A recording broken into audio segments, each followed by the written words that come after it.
I'm too old for this. We're talking Lethal Weapon. Hit it.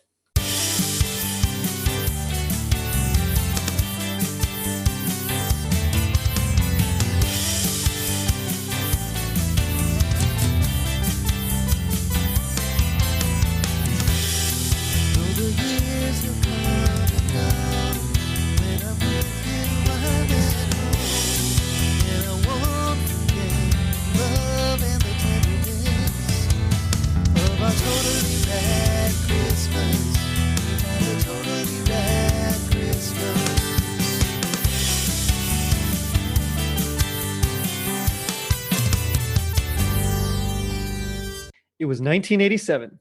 A Honda Civic averaged $6,195. Brave Star figures were released.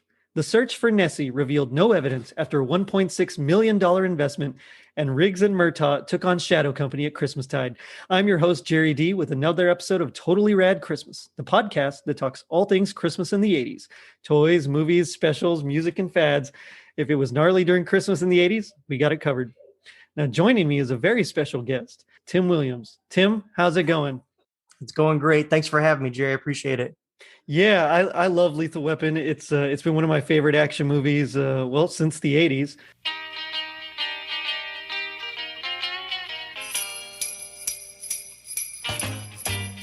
Jingle bell, jingle bell rock. Jingle bells swing and jingle bells ring. Snowing and blowing up bushels of fun. Now the jingle and I was probably too young to watch it, but I did anyway. Yeah. Right, exactly. Yeah, because it was Same. the 80s. We could do that. Exactly. Yeah. But what's your history with Lethal Weapon? Like what are your general thoughts on it? Well, it's been one of my favorite action movies for a long time. I mean, it's up there with, one of the groundbreaking action movies, definitely of the 80s. And so I remember this, and I was trying to think, did I see this in the theater? Because I did see, me and my dad, we liked, action movies. I remember seeing all the Steven Seagal movies, all the first ones that were actually kind of good in the movie theater with him. And I'm pretty sure I saw Die Hard in the theater. And nice. I couldn't remember if I saw Lethal Weapon in the theater, but I know that we were late to the VCR game, owning a VCR. Oh, I gotcha. And so, but I remember once we bought a VCR, this was one of the first VHS official movies that I actually owned. So nice. I've seen it so many times. Even watching it again, for the podcast, it's I'm saying lines before they come up because I know this movie so well. So it's very close to me, very close to my childhood. Like you said, I saw it way too young. There's a lot of stuff in this movie that I should not have seen at the age I was. Right. But it's still great. It's great writing. It's great action. It's great directing. Mel Gibson is fantastic in it. That's what made me a big Mel Gibson fan. Yep. So I'm excited to talk about it. Let's go. Yeah, for real.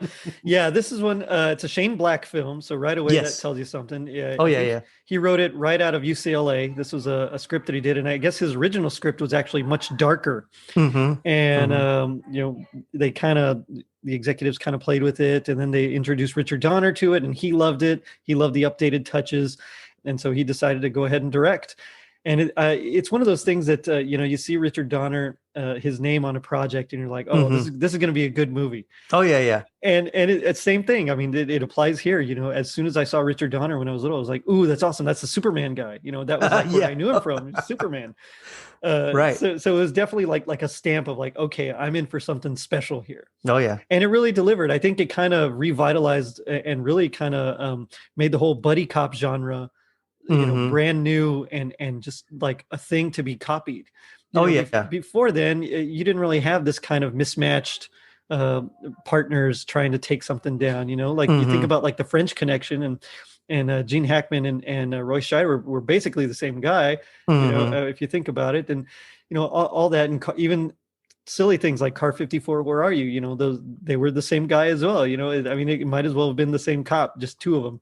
Oh yeah. But in this case, I think Riggs and Murtaugh, Mel Gibson and Danny Glover are so different that it really plays off of that dynamic plays off each other very well. And so it makes you want to watch more. Oh yeah. It was definitely putting the odd couple in a kind of action movie, kind of putting those two things together really worked well. And like I said, I think Shane Black was great in getting those that dialogue, of that banter between the two of them, which really makes it still a great movie today. It's aged well. Like, it doesn't feel as dated as you would think when you go back and watch it. I agree completely. I mean, it's definitely an 80s movie, but at the same time, it does feel like you could watch it anytime and it still holds up. Yeah. Whereas like a lot of other movies, and I love the Terminator with I passionately love the Terminator, but right. You go to that dance, that rave club. I mean, it's that's like super 80s. It's not quite the same, No, yeah.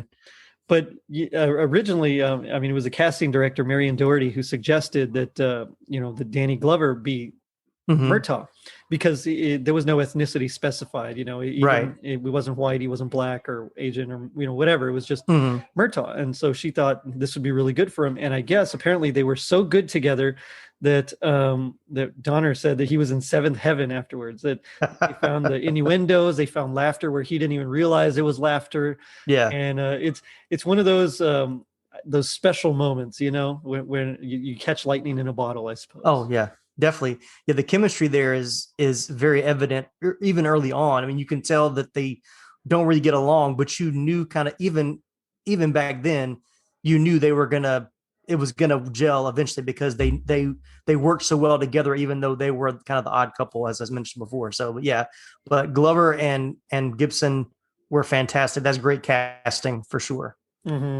Yeah, and before this, I mean, I kind of knew Mel Gibson from like Mad Max, but that's really the only thing I kind of knew him from. I hadn't followed his career. I mean, it was just something that was like, yeah, okay, it's that guy. I remember that guy from the car movie, and Danny Glover, I knew he was in, I think it was The Color Purple. But again, it's not like he was someone that I would have recognized, like, just off the top of my head. I knew Arnold Schwarzenegger, I knew Sylvester Stallone, I knew Eddie Murphy.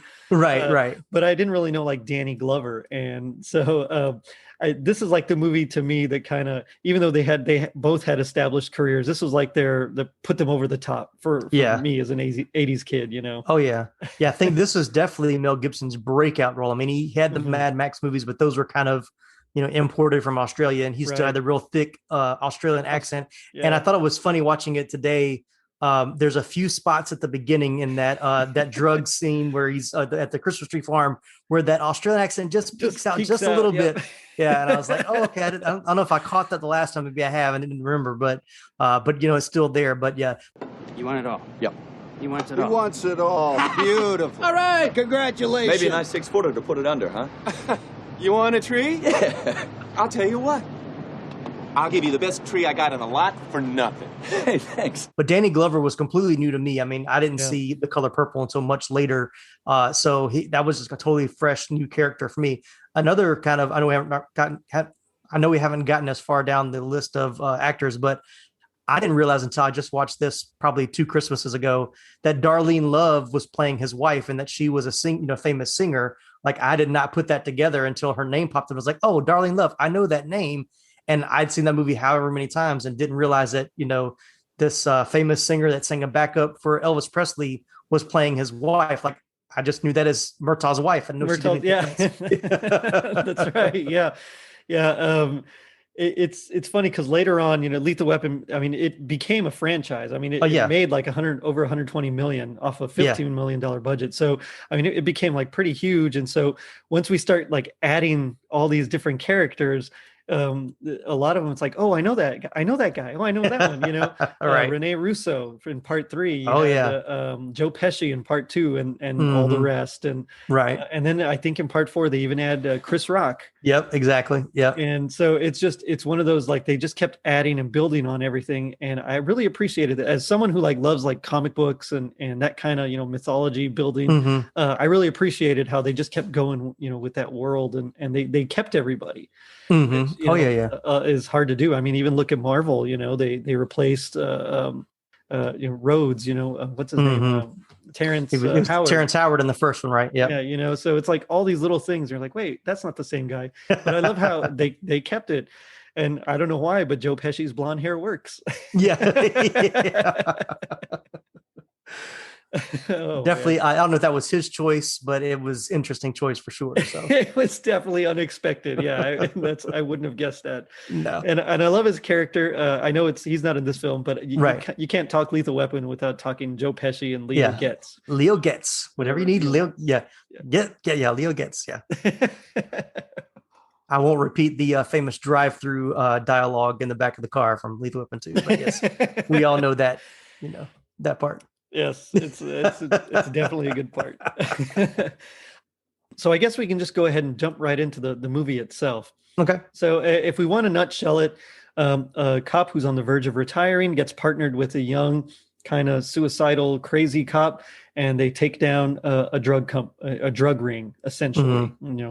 That's like the nutshell version of it. Of course. Oh yeah. The full plot is a lot more intense. Mm-hmm. But I love it because, and one thing that I think Richard Donner is so great at is taking all these bits and pieces and making it work. So like, we get in the beginning with the prostitute and falling out of the sky and that kind of thing. And and then we get like kind of a callback to that later on when Murtaugh is watching the tape of her, and so it's like a reminder that, oh yeah, everything that Hunsaker said about his daughter is, it really was true, and he wasn't just pulling his leg, and so it's kind of one of those things that I think he works in seamlessly, because we didn't need to see it, but it really starts the movie off on like on a high note, I think. You're like, what's going on? There's the Michael Kamen score with the strings, and it's really kind of moving. And you're like, okay, something's happening, and then she gets up, on the ledge and takes a dive. And we come to find out, and I know I'm kind of skipping ahead here, but we come to find out that she is the daughter of Michael Hunsaker, who is Roger Murtaugh. That's Danny Glover's character. He was like an old army buddy, and he saved his life in Vietnam. And so that's how essentially they're pulled into this plot. But we haven't even introduced our main characters yet, I guess. So I guess I'll go ahead and do that. Mel Gibson stars as Martin Riggs, who was a Green Beret, like sharpshooter. I think he even mentions there's a line in the movie where over 1,000 yards he makes a shot in like high wind. Like 8 or 10 people can make that shot. And so he's established very quickly as like not just crazy, but someone who's not to be messed with. Right. I think it's from the little bit later when the kid notices the tattoo, he mentions a special forces tattoo. So you know already that he's very elite in what he can do. So yeah, his part is established very well. I don't know if you know much about the different versions of his introduction that they filmed or they had written down. So I like this introduction of him better than some of the others that they had written down. So. Yeah, I think originally he was going to be in like a bar fight, and that's how we were going to be introduced to him. He was going to be like just drinking at a bar, and then some guys were going to come up on him, and he just totally devastates them essentially. Right, and then takes the bottle of whiskey or whatever he's drinking, and the bartender says you can have it as long as you never come back. And so that was kind of that was one introduction, and the other one, which I used to have the director's cut. I think it was a DVD. That I watched, and in that one they have the other introduction where he's going to some school where there's I think there's some snipers that are like have some kids held hostage, and he just kind of walks down kind of like this alleyway and just starts pinning off all these guys just from his pistol. And it's a very cool and intense scene, but for that to be his introduction, it's a little it's much more, and like I said, it's more of the dark tone that Shane Black was going for at the beginning. So I like the opening now where we see him at the Christmas tree farm, and it kind of lightens that mood a little bit. So, I do love that Christmas tree farm scene. Yes, yeah. The Three Stooges bit always gets me. So, yeah, and I always wonder, because was that like a Shane Black thing, or was that like a Mel Gibson thing? Because every time I think of Mel Gibson, I always think of him loving the Three Stooges, and I don't know if it's just because of this movie, and of course this whole series, or if that's really just Mel Gibson. It's one of those. I think at this point I can't separate the two. It's just Mel Gibson loves Three Stooges. It could have been. Yeah, it could have been just a happy coincidence or happenstance. But yeah, I know he's definitely a big Three Stooges fan. So I'm with you. I don't know which came first, if it was Shane Black's idea or Mel Gibson said, hey, let me try it this way. And it just worked. So, but either way, it works great. So, yeah. So we're introduced to Roger Murtaugh, who's turning 50. He's going to retire from the force at LAPD homicide. You know, his family gives him a pep talk and all that, happy birthday, that kind of stuff. We're also introduced, like you said, via this awesome Christmas tree scene to Martin Riggs, who's narcotics officer, who's about to be transferred, or he's put in a transfer because of his less than well, no, how should I say this? He they want to transfer him because he's kind of reckless and people think he's crazy. I'll just say it like that. Yeah. But he's there at the Christmas tree farm, and so he's making the deal. You know, he's like, "This is great stuff." And I love how, you know, they're like 100. He's like, okay. And he just takes out his wallet and starts giving them 20s. It's like, wait, I'm losing count. What are you talking about? Yeah. So I love that part. So yeah. It's such a good part. Of course, the crooks are like, oh no, 100,000. He's like, oh, I can't afford that. Yeah. Not on my salary.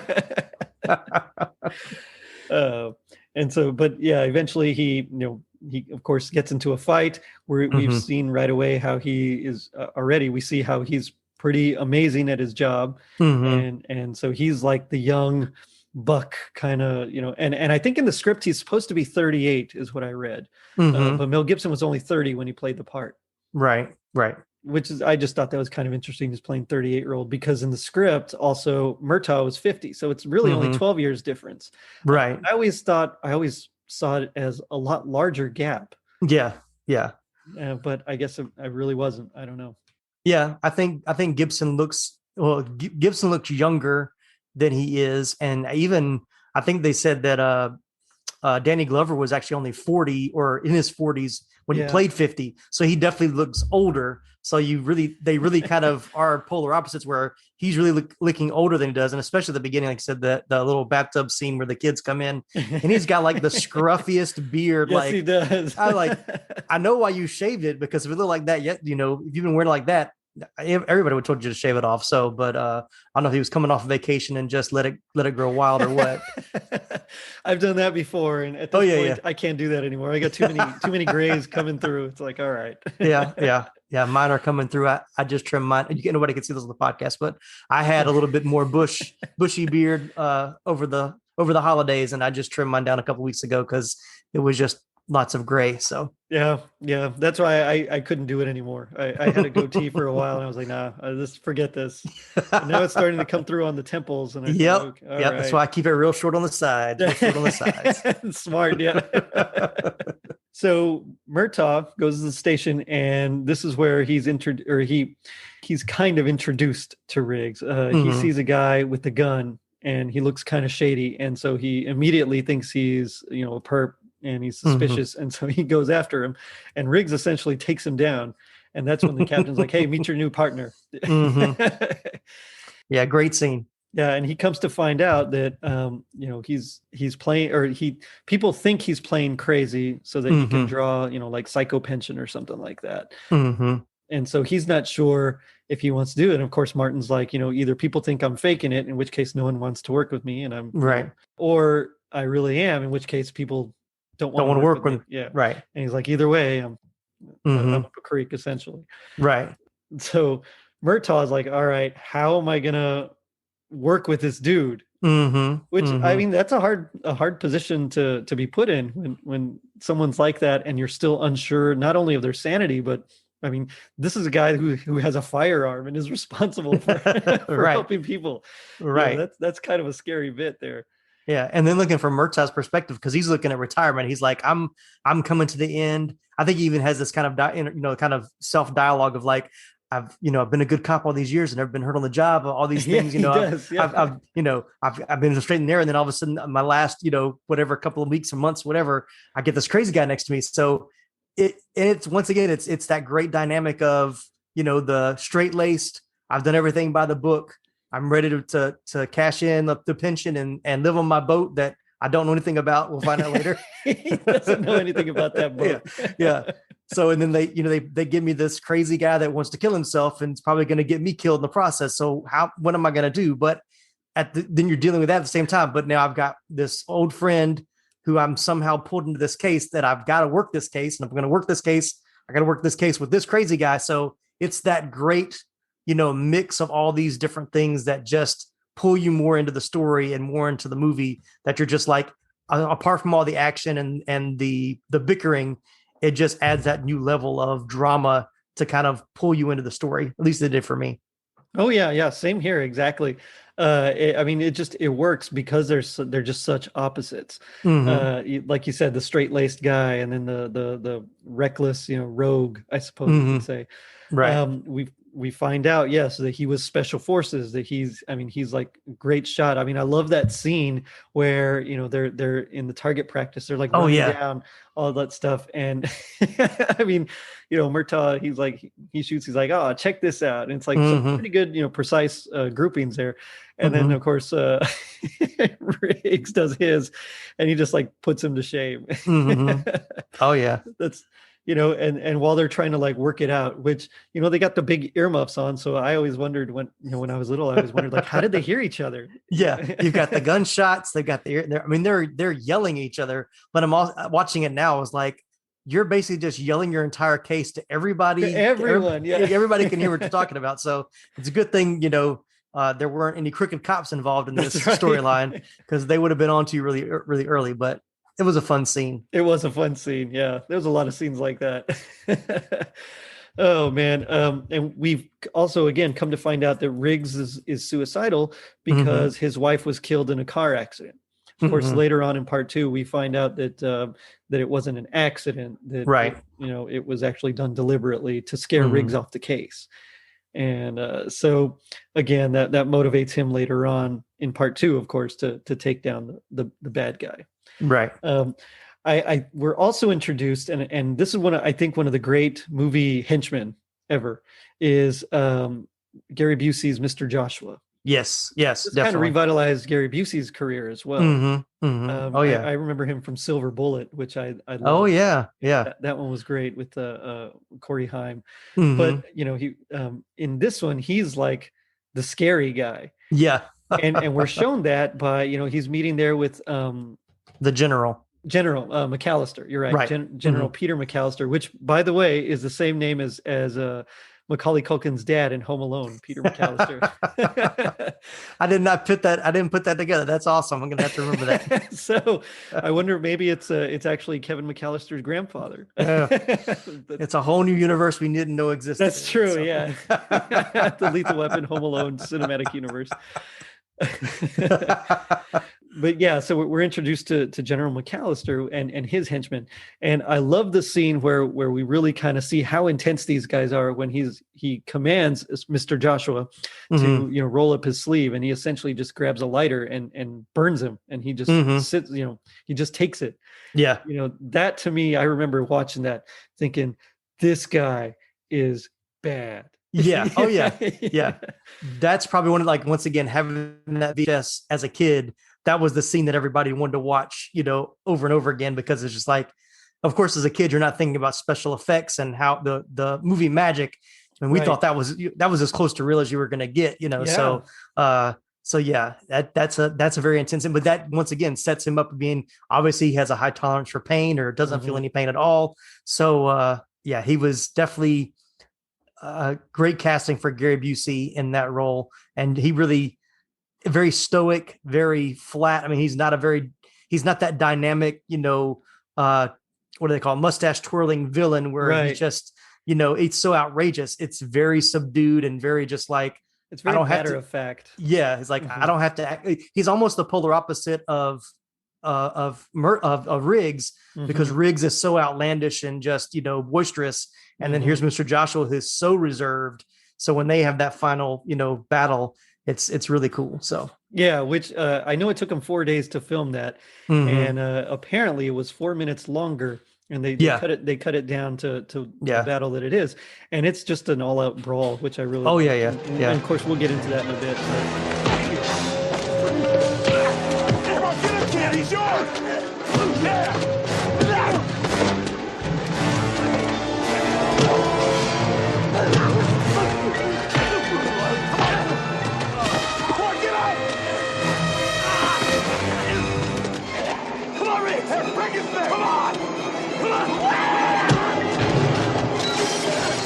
so we have our main villains, we have our, our heroes.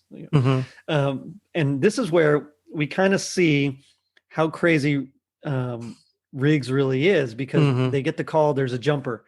And so they go to investigate the jumper, to go try to help. And Riggs goes up there to talk him down. But instead of talking him down, he like handcuffs himself to the jumper. Yeah.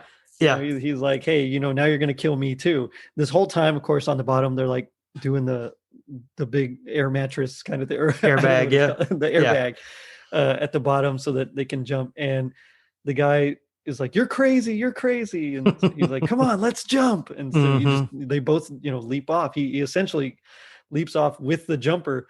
And right. He's the instigator of the jump, which is quite a different tactic from most police. Yeah. And this is one of those things, I don't know if it's urban legend, if I dreamed this one day, but somehow in my memory, and I haven't been able to find it in any research I've done up to this point. I didn't dig too deep for this, but somewhere I remember hearing that was unscripted, that Mel Gibson decided to do that, to actually have him jump instead of kind of talking him down, because he thought it was more in character. And once again, I've never been able to verify that that's actually true. Like I said, I could have dreamed it or something, crazy memory as a kid. But every time I watch that scene, I still think about, how crazy it would have been if they were in this, filming this scene. And all of a sudden Mel Gibson's like, you want to jump? Let's jump. And he just jumps with this guy, knowing there's an airbag down there. But it's still, once again, that's one of those scenes where you took a situation that in every movie before this time, he's gonna talk him down. They're gonna walk down the steps and it's all gonna be good. Right. But for him to actually jump was almost like, you can do that. Like why, that it just took that, it made that turn that you wouldn't expect in a movie, which is why this was such a great movie. So, and it's so character developing, because immediately afterwards, then Murtaugh takes Riggs inside like an empty store. Yeah. And he's like, he kind of pushes him. He's like, oh, you want to kill yourself? Do it right. And he, and he mentions how he has the hollow point bullet, so that to really make a mess in there and make sure that he gets himself, and the only reason he doesn't do it every morning is because he gets up to do the job. Yeah. And that's like his only reason for not doing it. And so that's when Murtaugh's like, you really are crazy. You're not trying to pull psycho pension. Like it's really you. Yeah. Shut up! Yes or no? You want to die? Yes or no? I got the job done. What the hell do you want? Didn't answer the question. Oh, what do you want to hear, man? Do you want to hear that sometimes I think about eating a bullet? Huh? Well, I do. I even got a special one for the occasion with a hollow point. Look, make sure it blows the back of my goddamn head out. Do the job right. Every single day I wake up and I think of a reason not to do it. Every single day. And you know why I don't do it? This is going to make you laugh. You know why I don't do it? The job. Doing the job. Now, that's the reason. You want to die? I'm not afraid of it. I ain't afraid of it. Here, take my gun. Don't nibble on the barrel. Pull the trigger. Go ahead, pal. Be my guest. Go ahead if you're serious. You shouldn't tempt me, man. Put it in your mouth. Bullet might go through your ear and not kill you. Yeah, under the chin. Yeah, under the chin.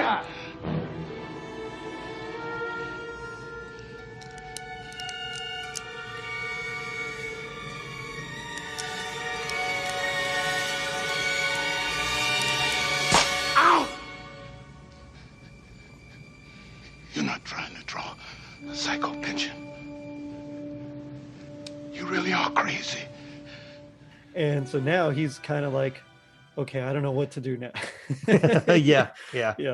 Which again, you feel for Murtaugh, because he's just this, by the book, wash and wear suit kind of guy, and just trying to support his family, and he's getting ready to retire. And now he's like, this guy is literally going to get me killed.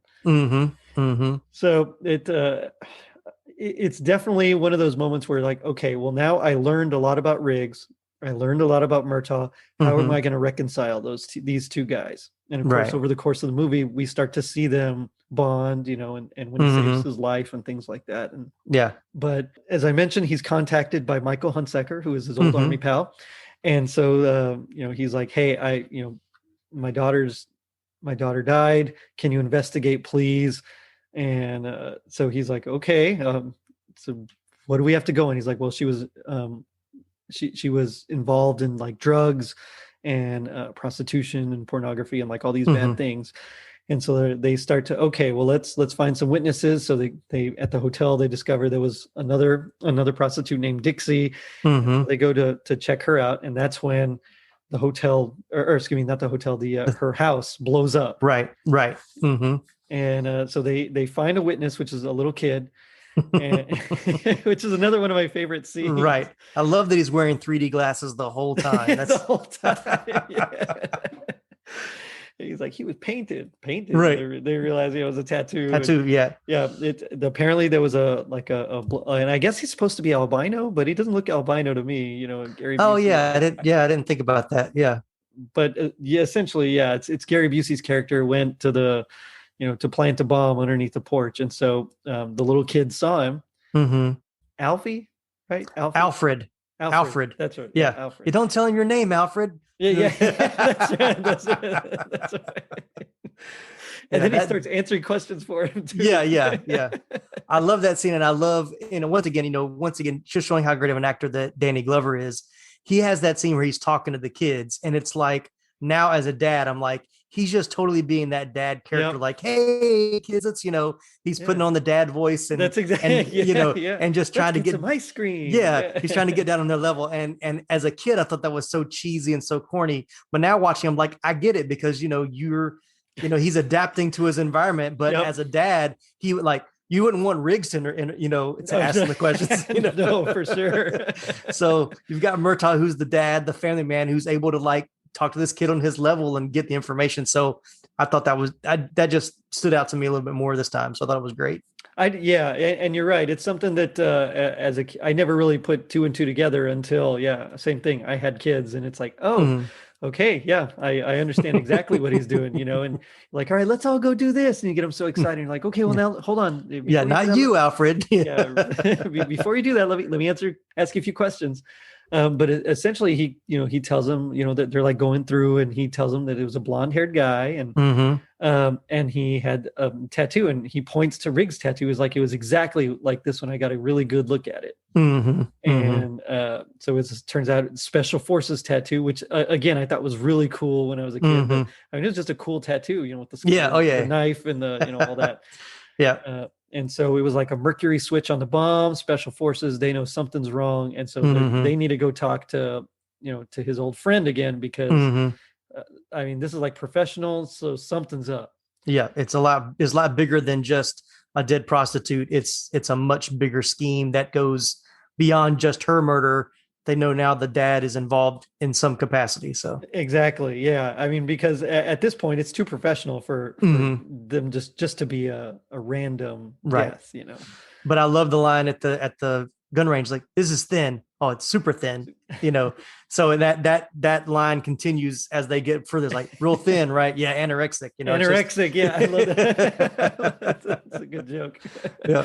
There's a lot of clever little lines like that. I mean, it's just one of those where you realize Shane Black's ability to sculpt the script with this one. And just his way with dialogue, and you see it again later on when he and Fred Decker did the Monster Squad. Yes, there's a lot of that in there as well. All the other Shane Black movies, Kiss Kiss Bang Bang and all that stuff. Last Boy Scout. Exactly. There's all these lines that it's just wow. He interweaves dialogue so well, and it's so clever in so many ways. Oh yeah. So we also get to see Riggs pick up a prostitute himself, but not for anything out of the ordinary, but for sinister reasons. Exactly. Just so literally he can go home and watch Three Stooges with him. And so that shows us again another aspect of his personality, which is that he's really lonely. Yeah. And so like he's starting to become more, at least to me at this point, he's really starting to become not just a really three-dimensional character, but like someone you can empathize with and really just feel sorry for, because I mean he's kind of crazy. He is suicidal because of his wife, and he's lonely, and so what he needs is just that stability that Murtaugh provides. And of course we see that at the end that he really does do that when he's invited to Christmas dinner. Right. So they go back and talk with the army bud, And this is when it gets really cool because it's literally for the funeral of his other daughter, which is kind of sad. But he admits that he was part of Shadow Company, which is like a secret U.S.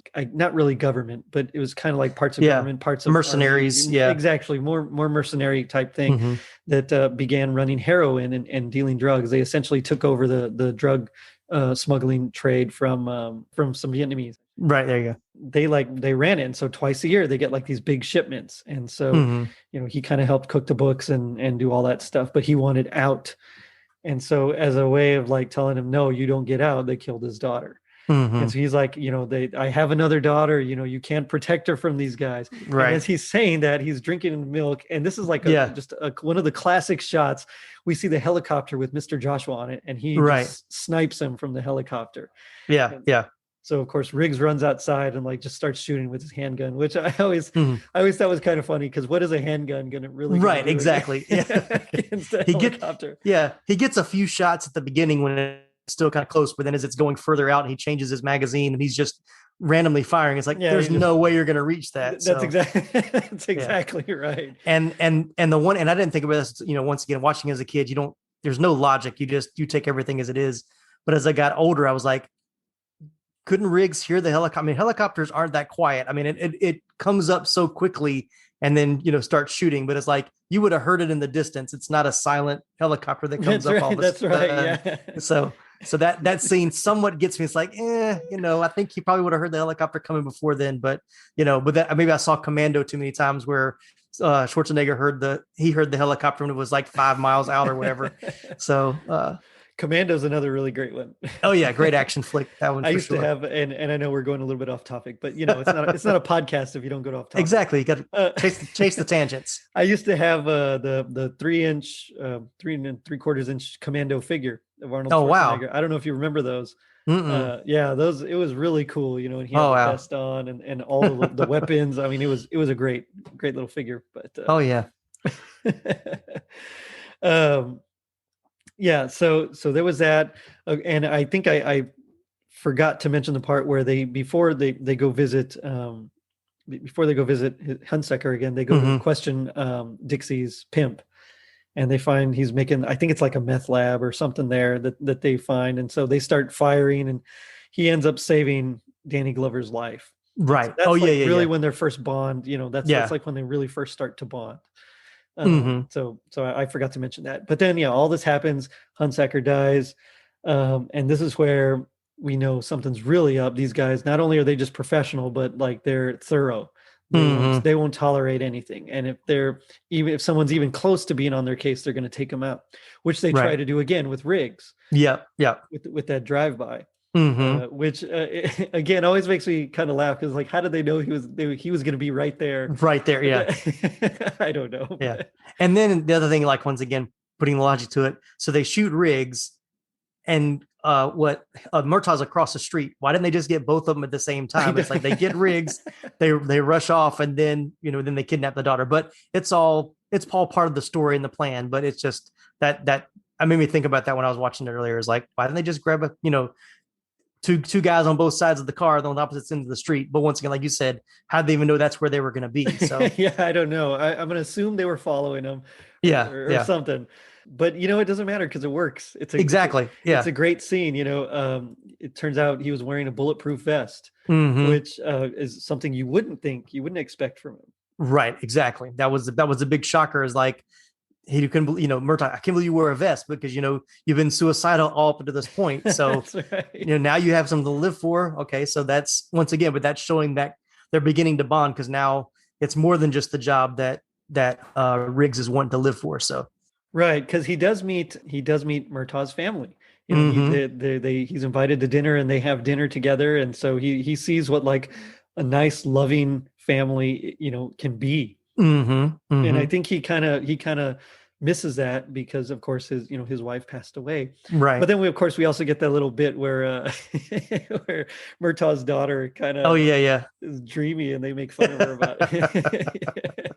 She just dreams about him, and they make fun of her. she's gazing at him at the table, and they're trying to get her to go to get dessert, and she's totally phased out. And then the little kids are making the little shame fingers at her. Yeah, that's a great scene. That's a great scene. I think Riggs even says, "Hey, I think your daughter likes me." Yeah. Oh yeah. Like I think that's at the very end. He was like, you touch her, I'm gonna kill you. He's like, hey. I think he says like, "You'd try" or something like that. Yeah, something like that. I can't remember the exact line, but yeah, he definitely. Yeah, but yeah, and I think it's funny because a couple of times, like, Riggs kind of smiles. Not that I think he's trying to, like, pursue anything, but I just think he thinks it's funny that this teenage daughter is like giving him the googly eyes or whatever. But it's just he's just kind of like brushing it off like kid stuff. Yeah, essentially. I mean, because I know the actress was 25, but I think she was only supposed to be like 17. 17. Yeah. I think she was like a junior in high school, I think. Something like that. Yeah. Yeah. So yeah, for sure. That's like, no. Yeah. But so they end up saying that they're going to fake his death, right. They're going to pretend like he actually was murdered. Mm-hmm. And then they think that, Shadow Company essentially thinks that they can now get to Murtaugh by kidnapping his daughter. That's like their thing. Right. They use Riggs's, apparent death to their advantage. And so he's like yards, just out, just far with the sniper rifle. Mm-hmm. Apparently was like one of the top of the line, like brand new sniper rifles that had just which I didn't know that. I didn't know that either. In fact, the stand, they had to create their own stand because the stand that was made to go with it wasn't shipped with the actual equipment, and it's like a $10,000 rifle that they were using. So I mean, so yeah, they welded one to the actual rifle itself. It is just one of those things you're like, what? Why? Right. But yeah, I mean, I guess it makes sense if they didn't ship the stand with it. Hey, the show must go on. They got to make something work. That's right. You got to make it work, man. So they're out in like this the desert essentially, right? And Murtaugh's like, all right, give me my daughter. And as they're there, Riggs starts just taking them out one by one. And it's like, it's Riggs, he's not dead, that kind of thing. But they end up getting caught anyways, which is kind of a bummer. Yeah, which I thought it was interesting that the general is the one that finds Riggs so far away, which once again, a little convenient, but I thought that was interesting. But that gives them the dialogue when he's walking Riggs back to the group where Riggs is talking. He's like, the Colonel McAllister, I heard about guys like you. And they have this little dialogue, little more exposition about the backstory of who the general is. So I thought that was kind of an interesting way to do that. Yeah, it's neat how they're like, yeah, your reputation precedes you essentially, I've heard of you, you've heard of me kind of a thing, which makes sense. I mean, if he really was like an important general, I mean, I think he might know or might have at least heard about the exploits of like one of their top snipers in Vietnam. It makes sense. Yeah. But yeah, that you're right. That was a really cool, again, just another little thing that didn't have to be in there because it didn't really add anything to the scene. And yet it added so much because now we see how everything is kind of connected. And but this is where we get one of the coolest like interrogation scenes essentially. Oh yeah. The shock therapy. So Murtaugh, he's just tied to a chair and they're just beating the pulp out of him. Yeah. Oh yeah. But after he'd already been shot, he was shot in the desert, so he's already got a bad shoulder, and so they've got him tied to the chair. Yeah. Yeah, but Riggs is like hung up by he's chained up, his arms over his head, and just kind of hanging there with water dripping over him. And Al Leong, one of the like all-time character henchmen, bad guys. Yeah, if it's an '80s movie and you see him, he's one of the bad guys. So. Yeah, that's right. Yeah, he's gonna hench. Yeah, exactly. And so he tortures him. Mr. Joshua's like, what did Hunsaker tell you? And he's like, nothing. He didn't tell me anything. He's like, I wish I could believe you. Right. He's like, Endo, get him. And so he shocks him with these two sponge like things, which I never got as a kid. I was just like, how does that work? But right. Once I grew up, I was like, oh, electricity. Okay. Yeah. That makes sense now. Yeah. Hit him again.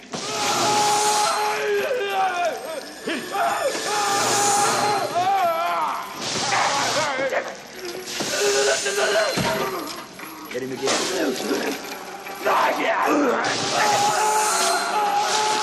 Come on, tell me about the shipment. And Gary Busey's great in that scene because there's a few times where he's pushing Riggs towards him, but his hands are still on him. So every time there's that, which we know now is like the fake electricity, he always jumps back with his hands like he got shocked a little bit. Yeah. And I just thought that was a nice little touch from Gary Busey as like, okay, let's make this more as realistic as possible, that, if he's being electrocuted and I'm touching him, then I'm getting some of the shock myself. So I kind of caught on. I took notice of that this time and thought that was pretty good. Little touches of brilliance as an actor. So yeah, and not just that, but he winces a little bit too. Yeah. Oh yeah. Because he's feeling it. Yeah. Which lets you know once again how much power is going through Mel Gibson or going through Riggs for him to feel the aftershocks and it still affect him. So yeah. But of course, Mel Gibson, Riggs being the awesome, the lethal weapon that he is. yeah. Right. He manages to break Endo's neck. yeah. Essentially, and free himself, and then he's able to free Murtaugh and Rhiannon as well. Murtaugh's daughter, and so then, so they go after him. Basically, they realize, Riggs is free. Stuff's going down. We got to get out of here. And so they leave. They go after him, and we get a funny little bit where Murtaugh essentially just kind of faces down the general in a car. Yeah. Oh yeah. Yeah, it's like playing chicken almost. But he gets it. Yeah, he shoots the driver, which then causes the generals trying to steer, but he can't slow the car down, and it runs up against the wall out into the intersection and gets hit by a bus, which immediately launches the car off of itself, off the street, and turns it upside down. So yeah, that happens every time. That's how physics works. I mean, I think that's what they taught me in high school. I'm not sure. I don't remember. I'm a physics major. That's exactly how it happens. But then doesn't he get blown? Doesn't because it's on fire? Doesn't the fire cause the grenades to blow up or something? Yeah, because I know every good bad guy knows that when he's being chased, he must pack his car with as much explosives and drugs as possible, so that if he ever is in a car accident, the car has to blow up. Might as well. That's bad guy logic. It can't go to jail. Let's end it. It's in the handbook. You sign that last page of the handbook to know that these are the rules that you know. So yeah, that's right. You got to tell them your plan when you have them captured. And then just exactly. Yeah. And before you kill anybody, make sure you tell the full plan before you kill them. So they know why you're killing them. That's right. Of just killing them. So. And then just pack the car with explosives. Exactly. But Joshua gets away. And so they know that he's probably going to go after Murtaugh's family because revenge and all that. Right. So they're able to go home while he's there. Which I think he even makes a quip about how much he hates Christmas or something like that while he's inside. Good morning, sir. Tell me, what day is it? What day? Goddamn Christmas! Oh yeah, I think the TV is on. The TV's on, yeah. Yeah, and I think it's playing. Christmas, I think it's a Christmas Carol. And they say, "What day is it? What day is it?" And he's like, "It's Christmas," and he shoots the TV. And and so they surprise him there, but essentially, Riggs is like, I think I can take this guy. Let me have a chance at him. I think, and he says, you want a shot at the title. Yeah, exactly. Yeah, that's the line. Yep. Yeah, it's such a good line. Yeah, and it's just a brawl. And I believe they got 3 different fight choreographers for this fight. They did, and each one had a different fighting style. So there was the capoeira. I think one was something that I had never heard of called Jailhouse Rock. Yeah, I saw that. And then the Brazilian Jiu-Jitsu, I think, was the third. Yeah. And they wanted it to feel just different from all the other martial arts, which it does. I mean, it felt very visceral, Yeah. Like you can feel every punch and every kick hit its mark, and it felt powerful. Just yeah. And this one, and I kind of paid more attention this time and how it's cut, because there's a lot of cut quick edits and especially at the very beginning, and you got the water and the rain, but it was, like you said, it was more of a real brawl. Movie fights can be very over choreographed, especially now with John Wick and all that kind of stuff, where it's just, it's all choreographed where, you block the kick and all that kind of stuff. They're just kind of really just, going at it throwing each other on the ground and kind of close up hits. There's still some great kicks and some of that martial arts there too, but it was more of like a real brawl. And I think I read that they were really kind of hitting each other and really kind of getting into it even during filming. And I think Donna was trying to get them to kind of don't kill yourselves, you got 3 more days of shooting this. And they were just like, no, we want to make this as real as possible. So they were really throwing some serious punches at each other and really trying to get into it. So, but it comes across really well. Like I said, that was a fight scene that I remember as a kid. Like I've never seen anything like this in a movie before. So, yeah. And I remember, you watch like Enter the Dragon and I mean, even like you mentioned, Commando. I mean, of course, Arnold, no one's really fighting as tough as Arnold Schwarzenegger, maybe Sylvester Stallone, but it's like, how do you find like a viable bad guy for Schwarzenegger, but like even those fights, they didn't seem like this one here, like this seemed just real brutal, and they really got into it.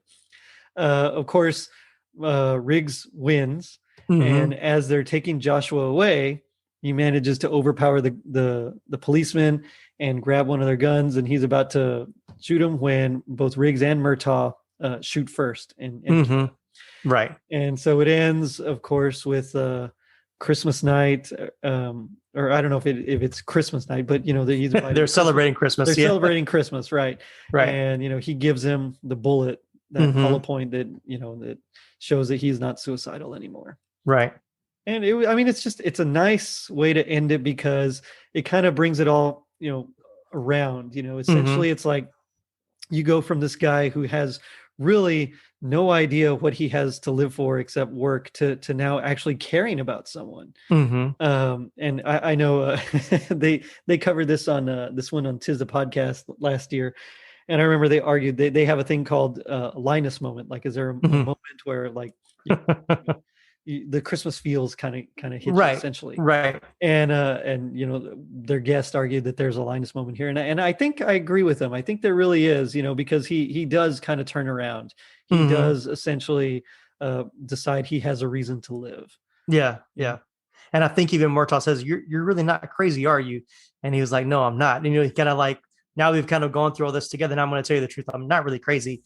Or maybe I think he said it, I'm not crazy anymore. Or maybe I wasn't really crazy, but now I'm not going to be as crazy as everybody thought I was. So, it's a great moment. It's a great moment for the end of the movie for sure. Yeah. And it's funny because then you see that play later out in the sequels. Yeah. So like in part 2, like they've established basically that he's family now. He's a part of their family. Yeah. He's doing laundry at their house. That's exactly what I was going to say. Yeah. And and then same thing as you go further down the line, it's like they've grown close, and then even Leo gets in on that action, Oh yeah. And he, even though they can't stand him, he's family. Yeah.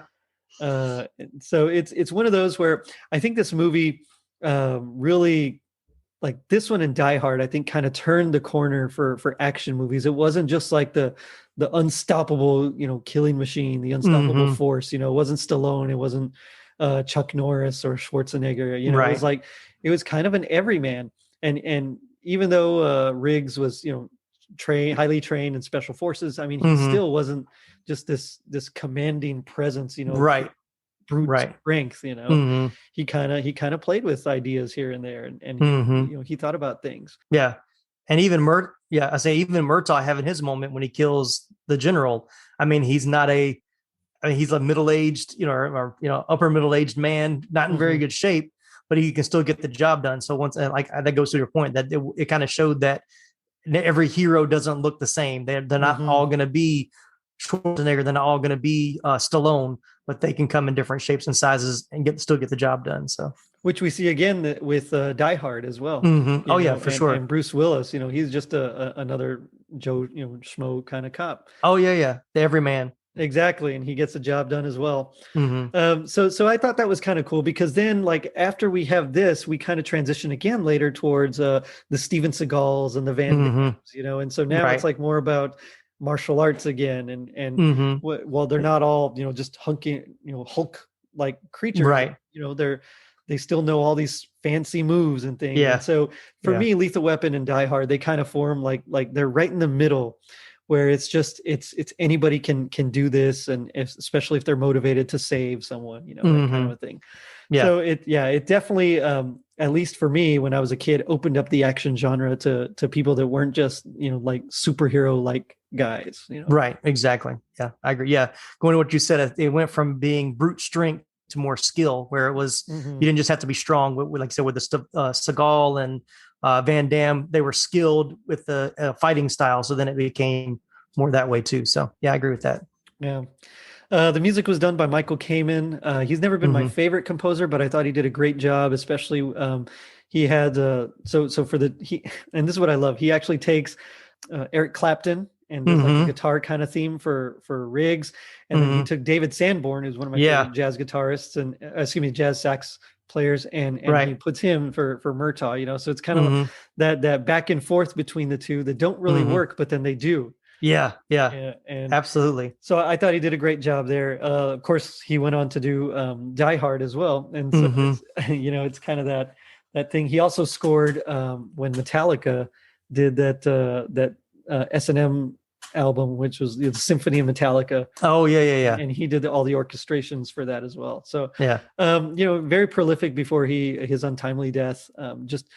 Again, never my favorite, but I really like his score in this one. It just works. Oh yeah, music in this definitely adds to those moments. And I love the Eric Clapton, the guitarist, all that, Sanborn and Clapton having those two greats kind of helping out. It doesn't hurt at all. So, but yeah, it works really well for sure. This was just, it's definitely one of my favorites. I love it. It's not the most Christmassy. I always think of it more as just an action movie set at Christmas. Yeah, true. But I think in this show, I'm pretty loose with what counts as Christmas. So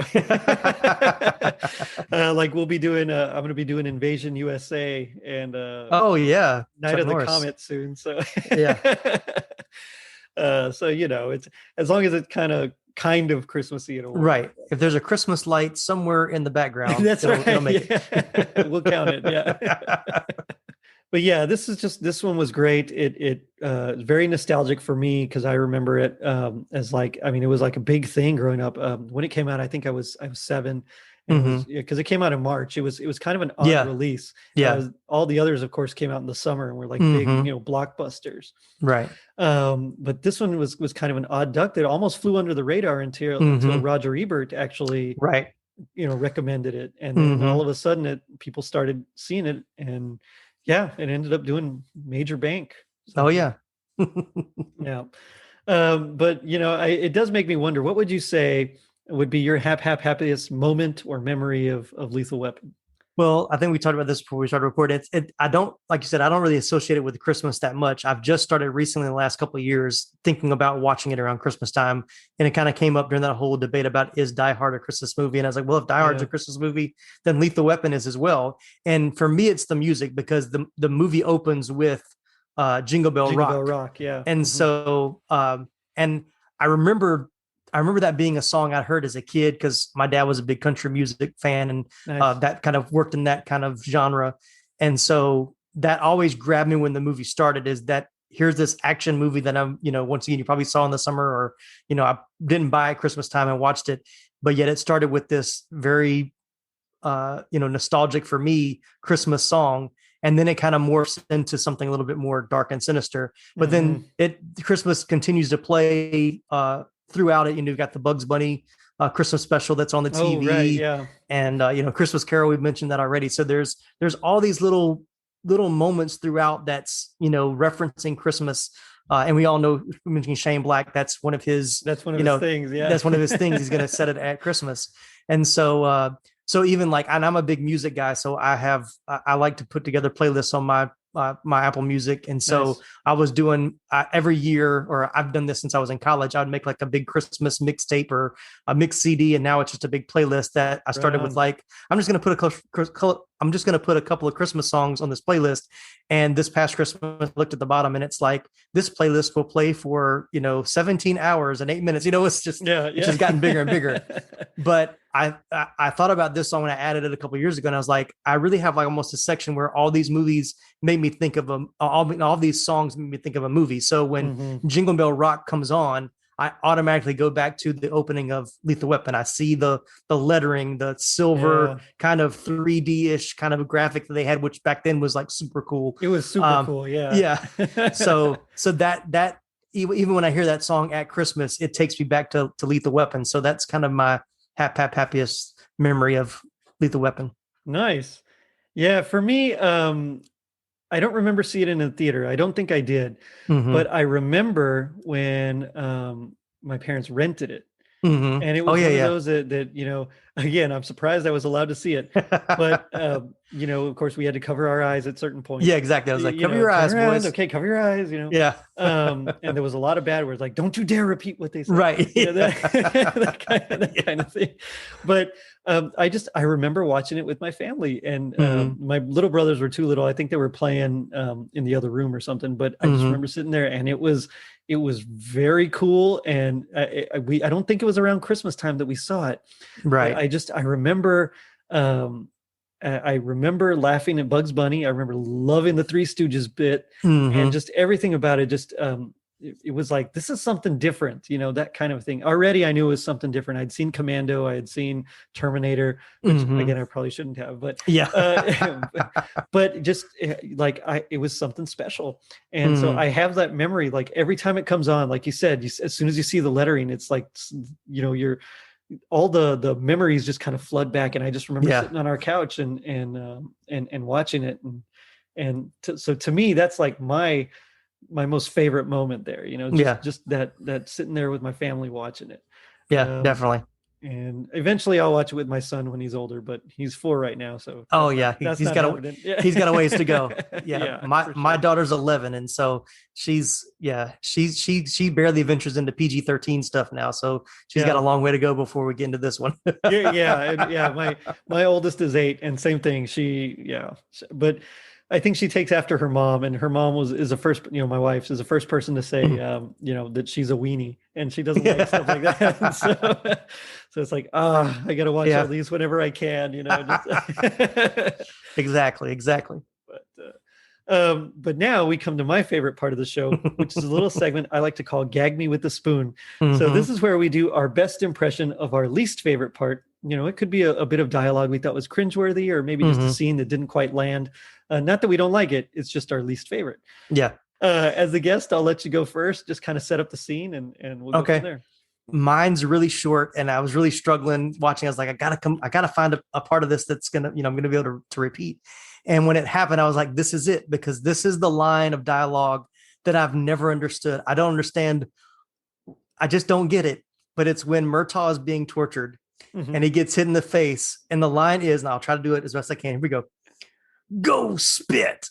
And I was like, what does that even mean? Like, is that supposed to be offensive in some kind of way? I just didn't understand why go spit was supposed to mean something when he shouted it out. I've always wondered about that line as well.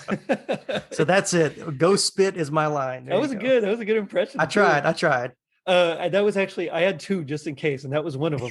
Okay. So I'm gonna have to go with my other one, which is when Murtaugh, he's talking to Riggs, and he goes, I guess we need to register you as a lethal weapon. Yeah. Which is like, a little too easy. That's right. Like, talk about shoehorning the line in there. Somewhere there was a script doctor in the back. We've got to work the title in here somewhere. That's right. Right. It reminded me of James Bond when it's like Max Zorin, Christopher Walken and Grace Jones. And they're in the blimp, and he's like, "What a view to a kill." Yeah, it's like a view to a kill. That's cringeworthy for sure. That's right. That's right. It's like, okay, all right, I get it. That's the title. But so, you know, I've had a lot of fun here, but you know, G.I. Joe, they taught us that knowing is half the battle. What do you think the other half is? If knowing is half the battle, the other half is making sure as a bad guy you stuff the trunk with explosives and drugs. I think that's it. That's got to be it. Yeah. Don't go to jail. We've seen it so many times. It's got to be there, right? That's good. That's better than mine. Mine was if knowing is half the battle, the other half is having a crazy partner to make you rethink your retirement plans. Yeah, that's a good one too. That's a good one too, for sure. Oh man, Tim, it's been so much fun talking with you. What do you want to plug? Tell me about your show. All right, so my podcast is actually called the 80s Flick Flashback Podcast. I won't give you the long drawn out history, but the 80s Flick Flashback Podcast is a podcast that started about a year ago, and we just go back and watch 80s movies, ones just like this that I saw as a kid, either saw in the movie theater, saw on video cassette, saw on cable TV as a kid. Some are big blockbusters, some are lesser known movies that we discovered either on cable or on video rental stores, if you can remember what those are. But I always have a guest co-host, and we'll go back and watch it. We'll talk about our memories of seeing it for the first time, and then how it's, either lived up to the nostalgic, love that we had back then, or if it didn't do as well. So by the time this comes out, I'll be right at the end, or a little past the middle of our second season. And we've covered some great movies like Raiders of the Lost Ark, Die Hard. We did last year for Christmas. We try to do, we did some Halloween movies around in October. But we've done everything from Little Shop of Horrors to, like I said, Raiders of the Lost Ark. My mind's going blank now. We just did an episode on Still Magnolias, so we got some chick flicks in there as well. So I try to appeal to a lot of different people, but it's a fun show. I'd love to have you on at some point. Maybe this Christmas, I'll bring you in. I haven't really pinpointed what we're doing at Christmas. I know we're going to try to do, I think, an American Tale around Thanksgiving. Nice. And then I'm kind of going back and forth with my Christmas ones, but I'm not going to let the cat out of the bag just yet. So yeah, there's some good ones. Yeah, but definitely check us out. But you can find us on all the major podcast platforms: Apple Podcast, Spotify, iHeart Radio Podcast, Stitcher, and Anchor. So check us out. And social media. You can find the Moviviews Facebook group. You can find, you can ask to be a part of that. And that's not just 80s related. That's just movies in general. We're big Marvel movie fans and superhero fans. Nice. So I post a lot of stuff about that. And then I also have the 80s Flick Flashback page as well. So you can find us on Facebook, Moviviews on Instagram, and you can find the Moviviews podcast on YouTube as well. So. But yeah, definitely check them out. A lot of great movies. I mean, if you love this podcast, all because it's all about the 80s, definitely check them out, because they go into some great 80s movies that we probably won't get to here, because honestly, they're not about Christmas. No, unfortunately, they can't all be. They can't all be 80s Christmas movies. No, even if we like them to be. Exactly. Oh, goodness. But thanks again for coming on. Thank you so much for having me, Jay. I really had a great time. Thanks for inviting me. Let's do it again, man. It's a lot of fun. For sure. Yeah. We'll find another one. There's a ton out there. We'll have a lot of fun. Yeah. But on that note, I'm going to end it by saying, Riggs, if you think I'm going to eat the world's lousiest Christmas turkey by myself, you're crazy. So check us out on our social media pages, Facebook, Twitter, and Instagram. And if you're feeling like Riggs having just beaten Mr. Joshua, leave us a review on iTunes. Not only does it help us reach more people, but you also get a free sticker. Later, dudes. When you lose your love and it makes your life turn cold, when it tears you apart, your heart and soul just can't go on. When love's alive, it sets you free. When it's gone, it's plain to see how even love can become a lethal weapon.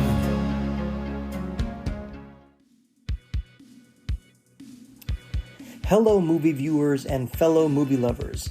My name is Tim Williams, and I'm the creator and host of Moviviews Presents the 80s Flick Flashback Podcast. See, I love the 80s, and I have a great appreciation and nostalgic passion for the classic 80s flicks that birthed my love for movies and ultimately helped shape my childhood. On each episode, I'll discuss, with a special guest co-host of course, a different film from the 1980s. We'll share memories, favorite characters, iconic scenes, and even share some behind-the-scenes stories along the way. We'll discuss famous blockbusters like Raiders of the Lost Ark, Coming to America, Ghostbusters, Dirty Dancing, Top Gun, Die Hard, and many, many more, as well as some other cult classics and even lesser-known flicks we discovered on cable TV or the now defunct video rental stores. Remember those? No matter what 80s flick we choose to talk about, we'll always have a good time, so come and check us out. You can find the 80s Flick Flashback podcast on major podcasting platforms like Apple Podcast, Spotify, Google Podcasts, Anchor, and more. Be sure to subscribe or follow so you don't miss a single episode. Once again, I'm Tim Williams, and I hope you'll join me for the next 80s Flick Flashback.